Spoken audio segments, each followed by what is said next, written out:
Hey, good morning, everyone. Hope you had a great weekend. So, I had this Ram ProMaster towed into me. Um, Not quite sure what's going on. It said it wouldn't start. I got to it and the battery's dead.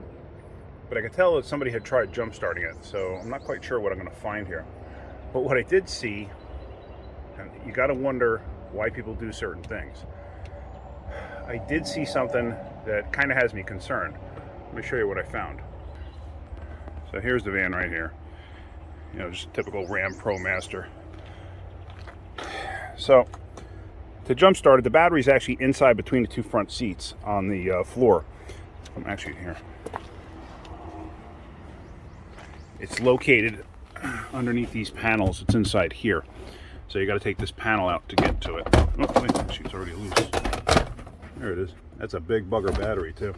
Oh, look at that. I just noticed that too.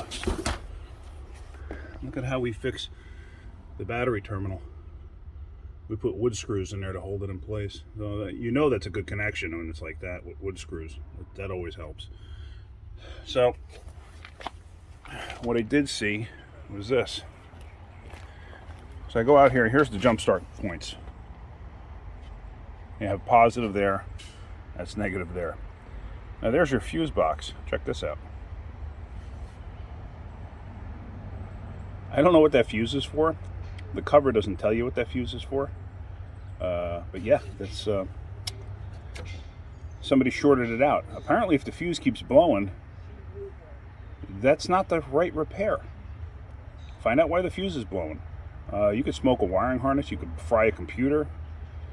So hopefully they didn't damage anything. So now let me hook my booster up to this and see if it'll actually start and go from there. Alright, so I got my booster hooked up, the fans turned on. The fans are not supposed to be on because, the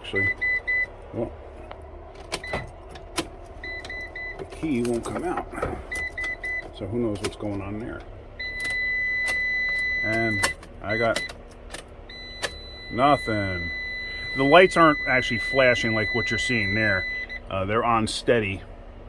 It's just through the video, it makes it look like they're flashing. They're not really doing that. So now I got to find out what's wrong here. Oh, look at that! How special is that? See that? That's a quality repair there. I'm sure I'm going to find some really nice stuff. Whoever's been working on this in the past. I don't know what I'm going to find. So, all right, let me keep going, see what I can't figure out, and then I'll keep you guys informed. So with the battery pack hooked up, it won't start. The key turns on, but I notice the temperature is at 0, or not at 0, but it's got dashed lines on the cluster. And I went to go do a scan, and this is what I wind up with. Hook my scanner up. On the scan, it did a full scan, and it comes up no systems detected. So I have no communications. So why I have no communications, who knows? I'm not sure if I want to get involved in this. I have so much work to do anyway. Let me do a brief check on some things and see what can cause a no communication and go from there and see what they want to do. Actually, I did notice something right now.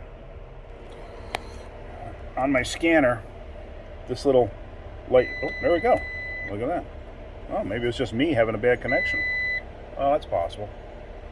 Oh, now everything just came to life on the gauge cluster. See that?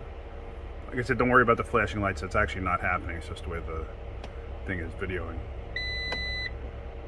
So let's see what happens now. Let me see if it'll actually start. Nope.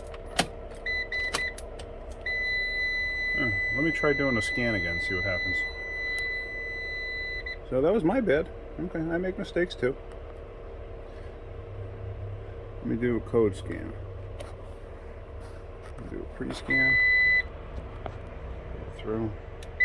It's got all sorts of service airbag, service tire pressure monitors, all sorts of stuff. Oh, there we go. Okay, so that was my bad. That's why it didn't come up with anything.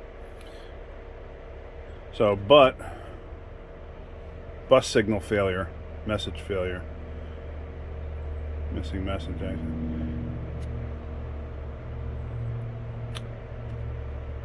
Alright, so this thing does have a bus issue.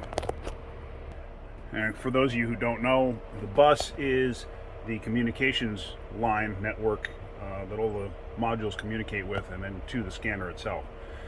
So this thing has a communications issue. There again, I got to find out how involved this person wants to go. So I'm going to tell them, you know, start at an hour. Who knows how long it's going to take, and see what they want to do. We have a Chrysler dealer right across the street. Maybe they want to bring it there. I don't know, because like I said, I am super busy. I got if we shut the doors down for a year, we'd probably still have enough work to finish. All right, I'm going to leave this at that. I'm going to call the customer. I don't know if they're going to be able to get back to me right away, but figured I'd show you those nice wood screws through the battery and the piece of wire holding the or jumping a fuse that's in a fuse box. I don't even know what that fuse is for. I should probably find that out. That may be part of the reason I got no communication, because you probably fried something. So anyway, that's it. If you get anything out of my videos, hit the like button. If you could, please subscribe. That's it for now. Have a great day. Keep wrenching.